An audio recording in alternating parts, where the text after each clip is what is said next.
Hey guys, Hey welcome guys. to the Goblins Pockets, D&D podcast, where we review what's new in D&D and tell you whether you should spend your hard-earned money and time consuming it. I'm Ian. I'm Monica. Hey, Hello. hello.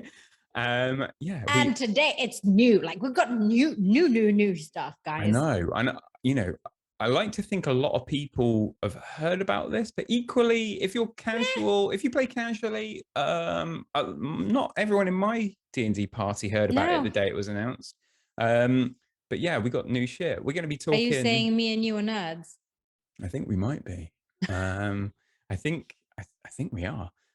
What's it called? Is it D&D one? Is it one D&D? One One D&D. D&D. One D&D. It So sounds like a one D&D, two D&D, it's three 3D D&D. yeah, but they're not going edition based anymore. No. So before, you might be thinking, what the fuck are they talking about? It's not a podcast, it's not a book. This is effectively the next iteration of Dungeons and Dragons. Yes. So this was announced on Thursday, the 19th or 19th, something. 18th, 19th, 18th, 19th. who cares? Who Of August. cares? It's like This week, it 18th. was announced Oh. this week. So if you're listening to this on Monday or whatever, it was last week. But yeah, Wizards of the Coast announced that there will, when the next not edition of D&D will be, and it's penned in for 2024. Yeah. 2014. We're going back in Well, time. I'm reading. I've got that PDF open, and because the last version Yeah. of the fifth edition came out in 2014, Yeah. so this is 2024, and they're calling it One D&D. Yes. A lot of the kind of nerd community are already calling it 5.5, like 5.5 edition. Basically And is. well, this is it. Go ahead and Well, describe. okay. The pitch. Let's talk about the pitch. So this video that came out about, why they decided to do this rather than do a sixth edition is partly apparently due to the fact that fifth edition is a great system and a lot of people have kind of come into D&D because of fifth edition. It's very accessible, or it's more accessible than other editions, and D&D has become cool again thanks to Stranger Things and Critical Role. It's become kind of more widespread, and changing the system now doesn't seem like, the way that they put it sounded a lot like, we don't really see the benefit of mixing of messing something with like, if it ain't broke, don't fix it kind of thing. So the idea was, the system kind of works, however, we need to do something. That's kind of my feeling. And it all started with the acquisition of D&D Beyond, and like trying to create this one D&D with like everything I think that's in where it's it, coming from, isn't it? It's this cohesion, like Wizards of the Coast, who own D&D with the books and everything, finally acquired D&D Beyond, and they're scrambling all these resources, they're gaining it all together, and that making a play on Roll20. Like, they're just kind of just they're gonna create a set of rules. They're gonna have a digital tool set, which is D&D Beyond, and then they're gonna have like oh man, I forgot the name. I should have prepped, like a play set, play thing. It's a full ecosystem. They've taken everything and they're putting it together finally. Yeah, but like with Unreal Engine, where you can simulate, like where you can play online with like kind of maps and like. This is it. That's getting into the detail of it. So effectively, that's all right. No. But I think the crux of it is, if you're listening to this and you're a casual D&D player, or you're new to D&D, which a lot of our listeners are, or not super into it, and you're thinking, what a new edition, fuck, like, and it's only a couple of years, I'll stop buying everything because it's all going to change. The whole point of this is supposed to be that it is basically still fifth edition. There are going to be some minor changes to certain things, but effectively the way they're creating it is, so all the books you've bought to this point, bar a few, will be like backwards compatible effectively. So you can go nuts and go buy all the the things you want to buy. but there will be some changes. Absolutely. So Monica, have you like kind of listed out all the things that they're saying they're gonna do? Yeah. Monica made notes. I was the one that found this and shouted about it, and Monica made notes because she's good and I'm terrible. No, I'm just channeling my D&D character Valtris, Mm-hmm. who is a like avid note taker. So I was like, it's What? fine, I can challenge I am. There's one thing that I am super excited about, and I think it's kind of eclipsed everything else for me. And I'm just gonna say, when you buy the book, you get the digital book. Yes, It's like happening. I kind of like they announced it in the video, like, hold on, guys, we've had this great idea, and I wanted to throw my phone at the screen of like. Well, we talked about it in our D&D Beyond episode. Like, we've been talking about this for so long. Yeah, I mean, if you go back and listen to our D&D Beyond episode, we talk about how Wizards just acquired him and how good it would be. Because previously it was separate too. It was a completely separate entity. Yeah, so the books and the D&D Beyond were completely separate, but now they're together. When you buy one of the physical books, you get access to the digital thing, which is brilliant. So, and that they're actually going to be doing this before One DnD comes out. So one of the first books that's coming out, what's it called? The fucking, I can't remember. Monsters of the Multiverse? No, it's not. It's Future? Ravens fucking something. Oh, Ravenloft. Ravenloft. I think it's coming out next year. And that's going to be one of the first ones where you buy the physical book and you'll get access to it on D&D Beyond. Thank goodness. So yeah, that's really cool. And I'm really glad they're doing it. And that kind of eclipsed a lot of the other things. Now, Monica, you stopped listening because you were like, a little bit. Well, you know, a big part of this podcast and why we started it is to help people work out where they should spend their money. And now it's like, don't worry, guys, you don't have to buy it on D&D Beyond and buy the book. You get both. So buy the book. Always buy the book because you'll get it on D&D Beyond. Well, I have a feeling the book is going to be more expensive. Like maybe it's going to be $50 instead of $30. However, you will have a physical edition and an online edition. And if you like, you know, collecting books, then go wild. I mean, it is value for money. You're completely right. Like nearly all the books hit the shelves at $50, and the D&D Beyond is nearly always $30. So you know, if you are strapped for cash or you just want the digital, you can still do that. And I'm sure they won't put the price of that up or anything. But yeah, what else is new with One DnD? The idea is they're going to have this like three-pronged approach that I was mentioning, which is first of all, like a review of the rules, which we're going to get into in a minute. The second one is enhancing the experience on D&D Beyond. As you said, like if you buy a physical book, you're going to have the digital one. It's like the official digital tool set of D&D, of, you know, Wizards of the Coast. Therefore, it's kind of, they're going to work on that. And the third one is this like fully immersive gameplay experience, which is going to be kind of like, it sounded to me like Roll20 on steroids, in which you have like you can create minis kind of like Hero Forge, and you can see them in 3D and like battle maps, and they're going to give this archive of battle maps. However, this is like kind of further down the line. We're talking about, and like 2024, I think, is kind of the release date for that. Yeah, like, I don't just a twinkle in their eye for now. So they call it a VTT, this virtual tabletop, and that's what they're doing. Like this, we said we've reviewed Roll20, which is one of the big players, and they're basically coming after Roll20, basically, with an Unreal Engine, which is like seems to be like a bit of a power move. I mean, it's obviously going to cost something, whether that's just your D&D membership, your D&D Beyond membership or whatever, but it's going to cost something. And within that, a nice thing about Roll20 we've talked about before is you can take your own JPEGs and you can import them into it. This shit, nah. Like this is going to be whatever standard, whatever they give you, you take. Well, if you buy, I mean, I'd like to think if you buy Monsters of the Multiverse and you get a D&D Beyond copy, you get all of the monsters in it available for this. But even that, I wouldn't guarantee. Yeah, let's considering it's taken them a little while to get this integration. You know, let's kind of hold off on that. However, they're starting off with the rules, which is like the first step of this. Yeah. And they will be tweaking the rules. So if you're playing 5th edition at the moment, there will definitely be some changes. There'll be some changes to character creation and lots of other things. The way spells work, they're talking about changing as well. Some other bits and bobs, but from what I can work out, a lot of things stay the same. So differences especially between, like mechanics. well, this is it. If you think about the difference between 4th edition and 5th edition, there's a lot of differences. Whereas this is still the same. You roll a d20 and you've got the skills, saving throws, abilities, and all that sort of thing. And those are all, I imagine, going to stay the same. Yeah, action economy stays the same. You have movement, action, bonus action, reaction. These like the structure of the game, I think, will fundamentally stay the same.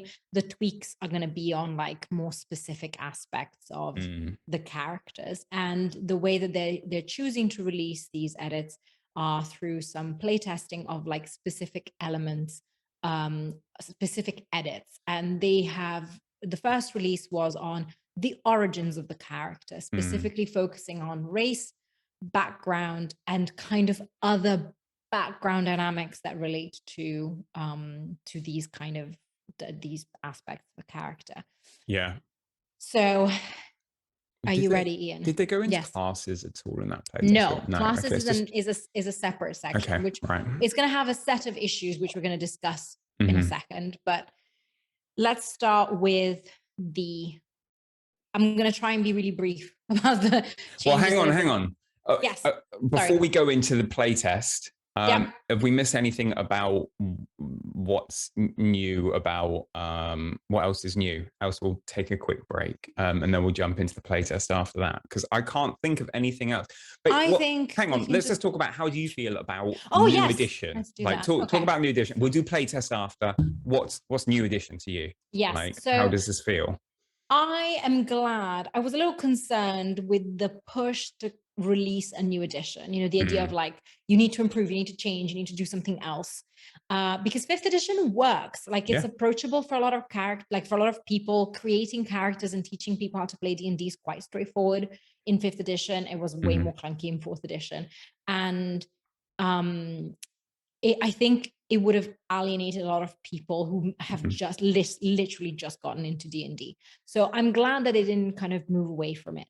Now, I have a bit of question mark of, are they revisiting the 3 main terms of D&D, basically the player's handbook, the guide to monsters, and the DM, just as like a money grabbing kind of thing of like, are you gonna we're not gonna actually make the game better, we're just gonna give you enough difference that you're gonna feel like you want to buy something new. And that's TBD, really. So I'm not really sure about that. So what Monica's talking about there is there's this like intro video, which I think we posted on the Instagram recently. This like 7-minute long thing, and it kind of briefly goes through the things that change it. And then there's the hour-long kind of playtest video. But I get the impression that the player's handbook, the Dungeon Master's Guide, and the Monster Manual will have they will be republished. They will be yes, they will 2.0s basically, or 5.5s. And I think they'll have to. I'm not sure about the Monster Manual, because they're talking about a lot. There's some mechanical changes that are making monsters a little less powerful. So I don't know if they're going to be changing stat blocks, because they're kind of buffing players quite a bit. So I don't know. Yeah, so I don't know if they're going to have to change all the monsters, but then that contradicts what they're saying about backwards compatibility with, if you've got a published adventure, lots of those published adventures have creature stat blocks in them, NPCs, bad guys, all that sort of thing. Those will have to still work. So I don't think they're going to be changing that sort of stuff too much. But I honestly think that the biggest changes will be to the player's handbook and the Dungeon Master's Guide, because there are some rule changes that need to be covered, that DMs need to, and for players, there's these new origins. Everything's going to have to change. So if you have those 3, or you're thinking about buying them in 2024, you're going to be buying them again. I'm really sorry. To be honest, a 10-year edition on D&D is pretty good. D&D's been out for 50 years, and the last 10 years have been 5th edition. The 3, 3.5, 4, those all happen within a 15-year kind of window. And then, 1 and advanced, or 2, whatever you want to call it, were all the years before that, the other 25 years, basically. So this is a long time coming, and if you bought your player handbook in 2014, it's probably, you've got your 10 years worth out of it. If you've just bought one now, you're going to still get 2 years worth out of it. It's still applicable, but it's definitely something to you're going to be consider. buying a new one. Like there's going to be, if you're a dungeon master, you're going to be paying at least $100 when this drops to be able to keep playing. And that's a bit shit, but I mean, at least as it's just say, 100. a long time coming. If you're a dungeon master who has a fucking stack of 20, 30 books and you spent $900 or whatever it is on that ultimate pack, you only have to replace a couple of them in theory. So agreed. Yeah, because especially some of the new ones will hopefully be compatible, like Tasha and I think it's okay. I think for the most part, when it comes to creation, like you said, Tasha's has got some classes in there. I think the classes are staying roughly the same, or they'll tell you in the new player's handbook how to use old editions and how to bring them in. I think it would be pretty it seems obvious. Pretty straightforward. So let's take a break, and then what we'll do is we'll talk about the playtest. We'll go real rapid fire through the playtest. Well, what their plan for playtesting is over the next 2 years as well. Okay, cool. Let's take a little break. Bye. Hey, got an idea for something we should review? Or been thinking of buying something for your D&D collection but the price has put you off? Why not join our Patreon? For just £4 a month, you'll get a say on what content we review, and when we buy something using Patreon contributions, we'll raffle it off to our patrons. So, you'll be in with a chance of winning the thing you wanted us to review anyway. Good, right? So, go find us on Patreon at The Goblins Pocket. And of course, all new supporters get a shout out on the latest episode. Because we love you. We're back. Do it, Monica. So tell them. So does again, let's just go assume that people don't know what playtesting is. Yes. So for those people who are newer to D&D or have never looked into it, there is something that will be referred to as unearthed arcana. Ooh, spooky. Ooh. And this is basically wizards playtesting materials. So they release these for free. It usually comes as a PDF, and it'll have a bunch of new content that you can take into your game. You can give it a go, and then they usually conduct a survey on their website shortly after they've released it. So the idea is you go, you test it, you feedback on it, and then they take the feedback and they then, in theory, put that stuff into it. So what they quite often do is they'll play test player races and some subclasses and that sort of thing. And then I play tested once the what was it, the fucking there's a artificer that wears a suit of armor, the armorer. Battlesmith? Yeah, no, it's the armorer. Oh, the armorer. Yeah. I did that in the playtest, and then that finally got released in, I think it's in Tasha's actually. Yeah, I did that for the Path of the Wild Soul Barbarian. So you try it in the thing, you work out what see if you like it, what's not broke, what needs upping, what needs downing, or buffing, debuffing, that sort of thing. You tell D&D, and then they put it in their published materials. And what is usually published is usually slightly different to what was in the playtest. Yeah. So what we're going to be discussing now is part of one of the playtests that they've just announced for One DnD, this new edition that's coming out in 2024. And Monica will go into details about how they're doing this. Because they're not doing it all they're not throwing the whole edition at you in one go. Which would be a bit of a lot. It'd be awesome. What they're doing is, it kind of would be, they've divided the kind of main manuals into sections, and they're releasing every month a section of the basically player's handbook and et cetera, in a PDF and an accompanying hour-long video that you can watch to kind of have an idea of what the playtest is going to cover. And the idea is you then use it, try it out, and then after a couple of weeks, it will open some like a feedback survey, and then it stays open for 2 weeks. You give the feedback, and then they kind of take your feedback into consideration. I have issues, though. About what? About this system, Ian, because you guys may ask, what is the first thing that they've released? Well, something about character origins. Do you mean to say character creation, Monica? No, I mean to say character origins, which is not character creation, is half of it, because it covers race, class. Nope, it covers race, backgrounds, and like some general things about, game dynamics. It doesn't cover class. So I am not 100% sure how the playtest is going to work if you can't use, if you like, well, this is where can't access the classes. Does that mean we're supposed to create new races or user races, but use the old school classes, which I'm guessing is kind of like a control system? I don't know. Well, I'm confused. From that hour-long video that they dropped with it, I get the impression that that is kind of the intention, based on the fact that I don't think they're going to change the classes too much. Yeah. If you look at some of the newer classes that are published, there's a lot more reference to things like abilities referred. The amount of an ability is nearly always to do with your proficiency bonus, which is the big thing. Proficiency bonus is going to be big in this edition, and it is already. But I think playtest might be a bit of a stretch of the term anyway. Yeah. I think this is for, if you know D&D and you have played D&D and you read through this PDF, which is a chunky 21-page PDF, and you read things, you're like, that sounds cool, I've got concerns about that, then this survey is an opportunity for you to go back and feedback on that, basically. So yes. I think you could probably... not much playing. Yeah, I think you could get away with reading through it, saying, having a look at what you think about it, and then feeding back. One of my issues with this is the sort of people that find this content. So I'm a nerd, you're a bit of a nerd, and I'm a lot of a nerd. Yeah. I think this new edition, One DnD, is going to be for a lot of new players. Nerds. A lot of people. No, I think it's going to be for a lot of new players. Yes.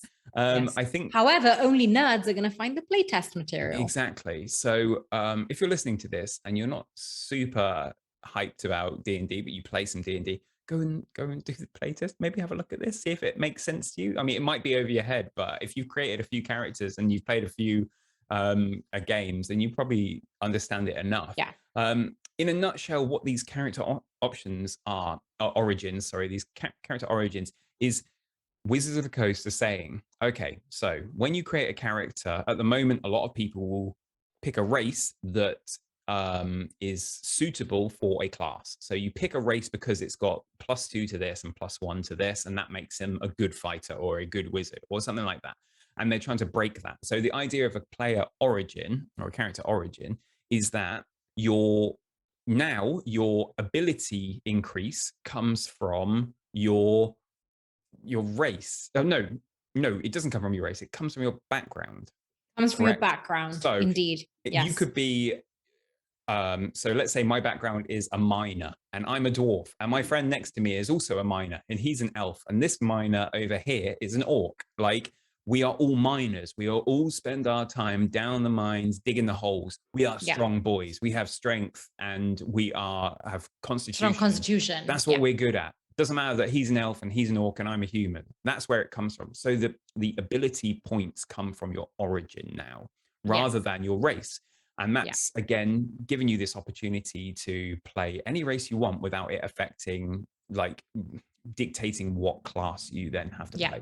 So those stats then would go on to be you would pick your your class after that. So we're the strong boys, we are barbarians, we are fighters. That's what we're good at, because that's where we decided to put our stats.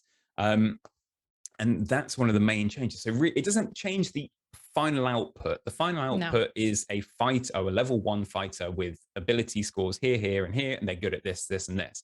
It just says that when you're creating it, you've got a bit more flexibility. So your background dictates what you're good at, which makes sense, because in the real world, it does. If you spent time doing a thing, you are good at that thing. It doesn't matter. You're not born to be good at something. So I like that from a diversity standpoint, and I think that's a big thing they're addressing. And again, doesn't change the final product much. So from people that are playing 5th edition at the moment, your character created that you then play with won't be that much different. Yeah, But the it's character gonna creation it will be might a different. have some a little bit more fun in terms of like the abilities that are related to your race choice, because they've decided to focus on like those abilities that come from like I would say like a genetic legacy of a specific race. So for example, they have confirmed that tieflings, for example, don't have any specific alignments, but depending on where you come from, like are you an abyssal tiefling or an infernal tiefling, like you're going to have different abilities based on those legacies, which are just different from tiefling to tiefling. Same with like dwarves, they're going to have more dwarvy characteristics, etc., etc. I got a bit just having the one dwarf, I believe, now as well. Yeah, the idea is to kind of have They kept saying the dwarfiest dwarf. The dwarfiest dwarf. Yeah. They want to give you that like archetypal form of the race, like the elfiest elf and the dwarfiest dwarf. And then they want you to rely on something like Monsters of the Multiverse to juice your dwarf with something different. Like if you want to have like an Underdark dwarf, then you can. It's just not going to be in the player's handbook. It's going to be somewhere else, specifically in Monsters. And it won't really change anything. Like it looks like I kind of give the impression that your dwarf can look however the damn well you please, but it still has these 4 abilities, and that's it. Those are the abilities they have embraced mixed race characters, which for me is such a weird conception of the fact that they haven't really, because they've basically said, apart from the ones where we have conceptualize a race like half orcs there or half elves, you kind of have to choose one of your parents' races and then look however you want. And it's like, okay, I was kind of doing that already, but thanks for the heads up. Again, and then it's kind of simplifying it though, because they've not hinted towards a half elf. They've got rid of the half orc and they've just replaced it with the orc. With orc. And now if you want to be a cross race, it's like, yeah, sweet, but you have got the characteristics of one of your parents. You might look like the other one, you might look like something completely in the middle, but you have the characteristics of a single one. So all your abilities and stats and everything are dictated by the one of the parents. Pick one, choose one.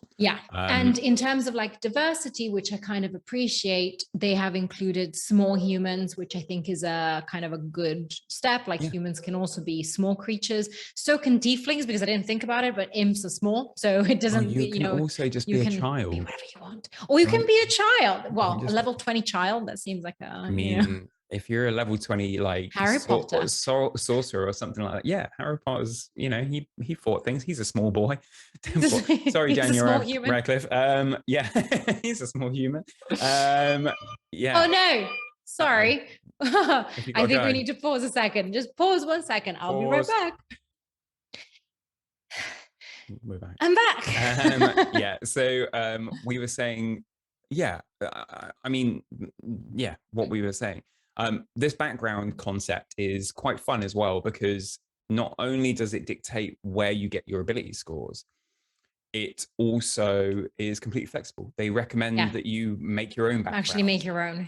So at the moment, backgrounds kind of come as part of some of the books. Like, so if you bought, I don't know, fucking some of them talk about pirates and shit like that, and they give you abilities. But in here, they're saying pick any background you want, distribute the ability points as you want, and then you take a proficiency or something. Or, a tool proficiency and a language. A feat. And a feat. Yeah. And which then is a new feats thing. is the big thing. So feats, some of you might be like, what's a feat? But a lot of people are already playing. They're actually they're an optional rule in D&D, and a lot of people play them. So if you play a variant human, you can take a feat from level 1. Otherwise, you get feats when you hit those skill point, the ability point. Ability increases. Like level 4, level 8, you can take a feat instead of taking ability score ups.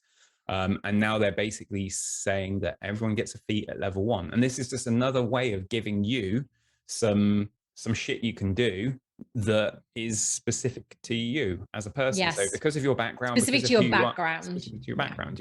So most and they recommend the feats based on your background. So they have some pre-made backgrounds that give you, like, suggest some feats if you don't want to like create your own. They do tell you how to create your own, but if you don't want to create your own background, they just give you some preset ones, and they suggest a feat that you can take to start. One of the big edits is they've divided the feats by level. Like the level 1 feats are different from level 2 feats, etc., which is actually, I think, a helpful thing, because as someone who's chosen feats, it's quite like it's a overwhelming thing to navigate. Like you have just a list of things, and some are clearly more powerful than others. Exactly. And I'm going to say this right now. I'm really fucking pissed off that Lucky is still available, and it's a fucking level 1 feat. You fucking kidding me? I hate the Lucky feat. I hate it. I think it's just the most min-maxed broken feat. And I can't believe they still got it. If there's anywhere in this survey for me to put my opinion on take the away the Lucky feat, fuck off the Lucky feat. They seem to have like divided, like they mentioned that level 2 feats were things that increased your ability scores, and to me it's like, okay, I feel like Lucky is way more powerful than that than just increasing your ability scores. So but they've created some new feats, one of which they discussed was musician, which was musician, I think is the name of the feat, which is actually quite nice because it means that people can use music to inspire, to give inspiration, as a separate thing from the bard class. So you can kind of you could be a baker that is just really tits at singing, like you really sing talented, whilst you work, like, and your voice soothes people, and that's just the thing, and that comes from your background. Exactly. So this is really cool. It gives you more individuality, it gives you more personality, it gives you, and we talked about it in the first half, it buffs your character a bit, so it makes your level 1 character a little bit stronger, which is cool. Speaking of which, inspiration is a huge thing that they've decided to include, as in they've decided to like basically give people more inspiration so that people use it more rather than the thing that people hoard. Are we getting it? Are we done with the character? Are we getting into some of the rules stuff? Because character-wise, we do have a new race which we didn't talk about, which is Ardlings, which I suppose is kind of like a animal Asima, I would say. Like it's a celestial, it's like a tiefling, but like upper planes. I kind of saw it like Egyptian, like, you know, in like Egyptian history, they have the guys with the hawk head and the guy with the dog head and stuff like that. And that's how the gods work. Basically, you are a humanoid god that is descended from another plane, and you have the head of an animal. For the most part. Does it, you got some cool, you can fly a little bit, you can do some other things. We're not here to talk about what's in here. Go download this PDF and find it out yourself. It's but it's a new race that they've decided it's to a new include. race, which is exciting for some people. Some people get really hyped about that sort of thing, and so go build an Ardling, go play as one. Go play. You can do that. But I think in terms of like other things related to character creation specifically, I think we've covered most of it. Spell lists, I think, are the only thing that is kind of tangentially related to character creation. They've just decided to divide spells in 3 lists. Okay. Well, that's it. Relates to feasts. Let's go into these rules. Let's go into this rules that are changing then. So, you just mentioned spells. Spell lists. So spells are going to be divided into 3 major categories. One is divine magic, arcane spells, and primordial spells. Primal spells. Basically, like, think of it as like cleric magic, wizard magic, druid magic, but like kind of more general, like it's about where the magic comes from. What you've just said is kind of exactly the point. They aren't those 3 things anymore. Currently, you have spell lists where the bard spell list, the wizard spell list, the sorcerer spell list, and now it's going to be different. If you're a wizard, you have arcane spell list. If you're a druid, you're probably going to have this primal spell list. But there's going to be people that have both, and that one or the other, and that's how spells. Spells are in both, and well, I think I get the impression that it's to make things a bit easier again. If you think of it of like, you had feats, but you had to get like a spell from bard, wizard, warlock, like you had to list all the classes, and then every time you added a new class, it was like, well, fuck this shit, like we have to add this new class as well. Instead, it's going to be like you have to choose a spell from the primal spell list, and then that's it. That's kind of all the spells that you have, which kind of relate to these classes. So it's kind of going to be easier for people to navigate, I suppose. They've put those in the playtest. So I think they've got cantrips and level 1 spells, so you can get a feel for what is going to be available in those things. But again, without classes, we can't confirm how exactly these are going to work. Another thing that Monica hinted towards was the way inspiration is going to be working. It's going to be different. I don't know how I feel about this personally, but go ahead. Okay, let me first give you the run through of inspiration. Inspiration is going to be more widely available in general throughout the game. For example, humans, every time they complete a long rest, they're going to wake up with an inspiration, which doesn't feel like my life as a human, let me tell you. So I don't think that's very accurate. I'm so inspired. I'm so Good morning. Inspired. I'm so inspired. I think I'm not a human. And then every time you crit, you roll a nat 20, you get an inspiration. Yeah. And they explained that as they want to keep the good times rolling. So basically, yes. Once you hit somebody real good, you're inspired to hit them good again. Yeah, which is fine. Again, I suppose. It's a bit more like, I play D&D. You may or may not know this about me. And my players vary in their ability levels. And having another thing that happens when somebody rolls a D20, it's like, fucking hell. Like, all right, so what do I do? Oh, you double just the dice. Oh, okay. Do I double this dice or this dice? Put a pin in that, because we're going to cover that in a second. And then, well, again, this is playtest, so it could change. But now you get inspiration. What's inspiration? Now you get inspiration, and inspiration is transferable, because if you have inspiration, it means that, like, if you already have inspiration, you can't just stack it and hoard a bunch of inspirations. You can give it to another player. So you can, if you're a human and you just woke up on the real good side of the bed, then you hit something real good, you can give that inspiration to someone else. That's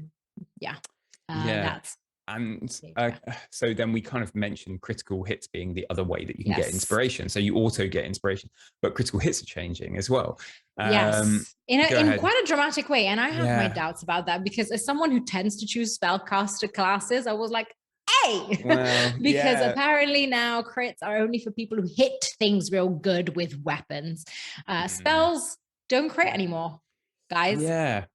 But also monsters. Apparently, hang on. Let's go back to the spells don't crit. Let's go back to the spells don't crit. So I want to talk. Well, let's talk about this. Let's talk. Melee weapons hit. Only weapons and unarmed attacks.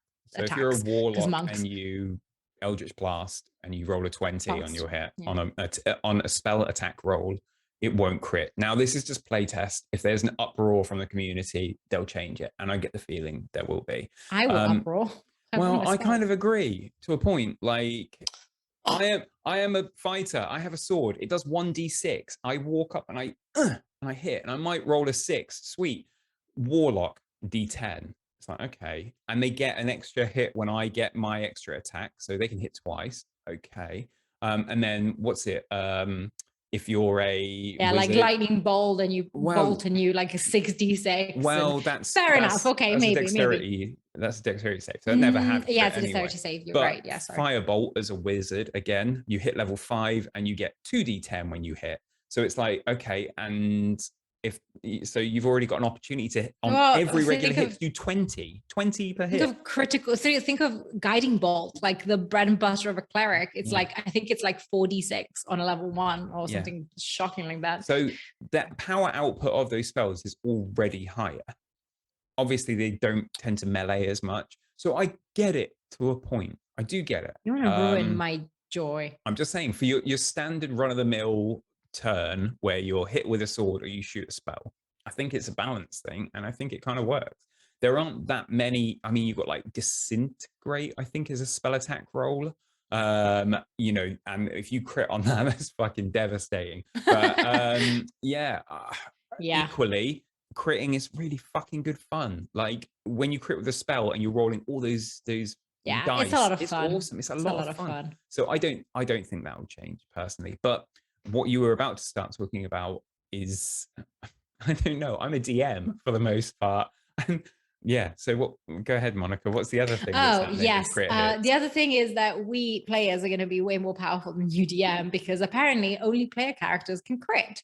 Rationale behind this is like if a monster crits on a level 1 character, level 1 is like dead, because they can destroy them in one hit. And I get that.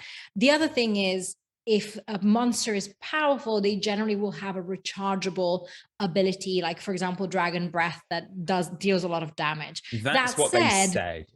That said, it's not usually, this video that they had, they use that as an example. Fucking, I can't remember the last time I used a creature that had a recharge ability. And maybe that's just because I dabble more in those earlier levels. Like a lot, if you're starting campaigns up, and you start at level 1, you don't hit recharge abilities till you're at least like a CR, 8, 10, 12 sort of like, like there aren't that many. So that if that's their justification, I'm like, I'm sorry. And also you don't fight them every battle. Most of the time you just fight dimwits who are just trying to rob you for shit. Do you know what? Like, I still stand by, I'm a DM that sees themselves as a referee. By the way, I think I just said something really offensive. I apologize. I'm Italian and I didn't realize that that was a very offensive word until I just said it. So I didn't hear it. Don't say it again. It's fine. You guys at home will know. I'm a DM and I see myself as a referee. So that being said, when I roll a D20 and it crits, I'm like, sorry, that's how it happened. Like, it's why wouldn't a bad guy be able to hit you really good if you can hit them really good? It doesn't make any sense. Like, well, I think it's trying to. This is an attempt to stack the deck in players' favor, and I don't agree with that. Like, I think, but all that's going to happen is the DMs that are nasty are just going to. I'm just going to throw you 1,000 more people. Well, fuck it. I'll just check another enemy in it. It's like, okay, I can't crit anymore. That CR6 monster that I was going to choose, I was going to choose a CR10. Like challenge 10. Why not? Because I can't crit anymore, so I'm just going to deal more damage on average. It's stupid. Like I don't see it myself. I think that's another thing that will get. Yeah, it's not going to be very. Yeah, I agree. I think people like well, something that appears to not have been really taken into consideration is like the ability of players or the necessity of players to have a session 0 in which the likelihood of player death is taken into consideration. Like if you want to play like with training wheels and new players are like, hey, it's my first ever character, I really would like him not to die like for a while. You have to take that into consideration as a DM anyway. Therefore, you're going to try and like help them out as soon as like if they're in dire straits. If you have that discussion of like, hey, player death, is it a thing? And everybody's like, yeah, after level 3, which I think is an acceptable boundaries, because before level 3, you don't even know what the character does. Like after level 3, fair game. If my character dies, it dies. We're getting into a discussion there because you can't set that. That's silly because the example they give where a bugbear crits on, a player 1 character.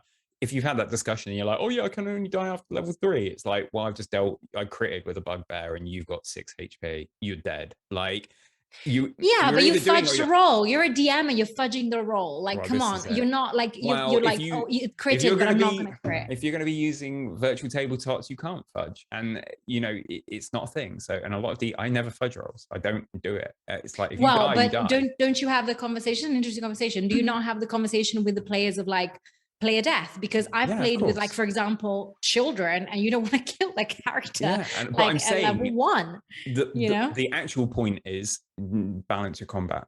If you have that conversation with your players before of course, like you're session 0 have them fighting and they say I don't want to die before level 3, like you've just said, never throw anything that on a crit with max damage can kill a player. Of course, can kill them. Yeah, fair enough.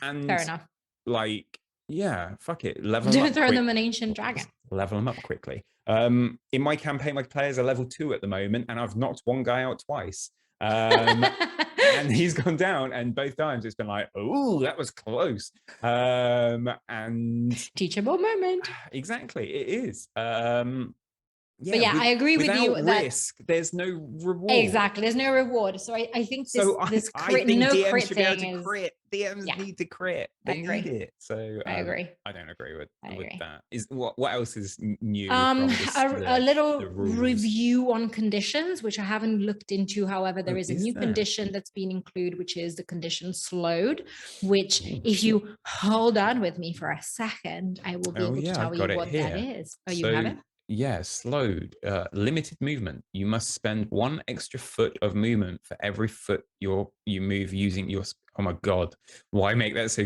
Why don't you just do? It's just half movement, half speed. It's half speed. God, D&D. Attack affected. Attack rolls against you have advantage. Yeah, you have disadvantage on dexterity saving throws. So apparently you don't have disadvantage on your attacks. Huh. Okay. Wait, I can't. Oh, slowed. Okay. Yeah. Yeah. Okay. The limited movement is explained. Okay. Like, well, I think that'll be some feedback on that. If my arm is coming towards you at half the speed, why the fuck wouldn't I be hitting with a disadvantage? That doesn't make any sense at all. yeah. And you have disadvantage on dexterity. That's fine. That makes sense. Oh, I think it's different from the slowed condition from the slow spell, because I think you also had a -2 to AC, I suppose. Yeah. But then maybe you didn't have advantage. So maybe that. I think they need to add I don't know. disadvantage on that. I won't lie. I'm annoyed that they've added another condition. This condition. Conditions are so difficult. Conditions are the hardest thing. I've been playing D&D for years. I'm a DM for a majority of that. I don't know what all the conditions do. I always have to look them up. I've got a DM screen. I'm always checking because there's too many similar conditions. Yeah. Paralyzed, incapacitated. Yeah. grappled. We already have. Here we have. Also, grappled has been edited. So grappled speed is 0. Attacks have disadvantage on attack rolls against any target other than the grappler. So you like attacks. The grappler can drag or move you, but the grappler is slowed. Basically. Yeah, that's the same. Fair enough. Escape while grappled, you can make a dexterity strength saving throw. Against the grapple's escape DC, blah, blah, blah, blah, blah. Anyway, that's the condition also ends if the grappler is incapacitated. Incapacitated has changed. Escape, the escape thing. I use grappling a lot. That's changed. That now there's a DC for escaping. So it used to be a contest. But what is a DC? Well, exactly.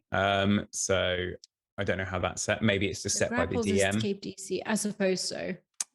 But it's more work for the DM in that respect. But I mean, it kind of makes sense because sometimes, God, it's so annoying when you've got a really strong creature and you're like, oh, this giant is grappling you, and it rolls a 2 on its, it's like, oh, but you slipped, I guess. Yeah.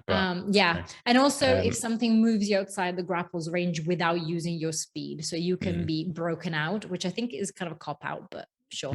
And then the incapacitated condition seems to have changed. Inactive, you can't take actions or reactions.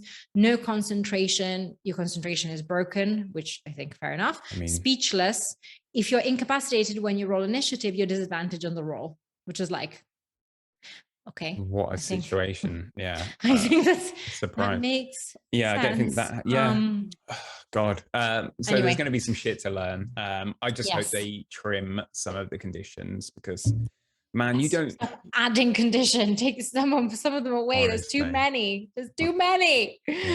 I agree. Yeah, I think that's kind of what it. I mean, there's obviously some changes to the unarmed strike. I think. I won't bother getting into that. Download it and read it yourself. Yeah, have a download, see what you think about it, and set a reminder in your diary for when the survey comes up. Yeah, because you should do this. And I know this has been a long episode, but this is pretty big. So yeah, we'll put some links in the show notes where you can get hold of the videos to check out and the play test and that sort of thing. And you can see what you think about the next quote unquote edition of D&D. It's not an edition. And we'll keep reviewing the playtest material as soon as it becomes available, just so you guys know what it's about and if there are any major changes coming your way. So get in touch with us. Let us know what you think about this. If you've got any questions about whether you should buy X, Y, or Z, whether you should wait, just give us a shout. Email us. You can email us thegoblinspockets@gmail.com. You can get us on Instagram @thegoblinspockets. And we've got Patreon, which is the Goblins Pockets as well. Get in touch. We love talking about this shit, as you've just heard us spout for the last rambling for an hour. Yeah, this is it. And I'm sure we'll be talking about this off of this podcast, but we want to hear what you guys think, concerns, excitement, whatever it is. So and we'll speak to you guys very soon. Yay, speak to you soon. Go play D&D. Go play. Goodbye.